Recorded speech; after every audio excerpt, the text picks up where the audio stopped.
Hi friends, welcome to Ftopreview.com. In this video, we're learning how to select LTE network in Pixel mobiles. So here is my Google Pixel 7a. Just swipe up for the menu, then go to Settings application. After opening Settings application, select Network and Internet, the first option you can see here. Then select Internet, the first option. Then select the gear icon after the Vodafone in, that means carrier names. So you will get this page, and here is you can see preferred network type. Click on that. Currently it is 5G recommended.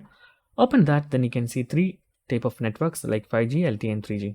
Select LTE, then you will get the 4G networks. That means LTE, it is 4G.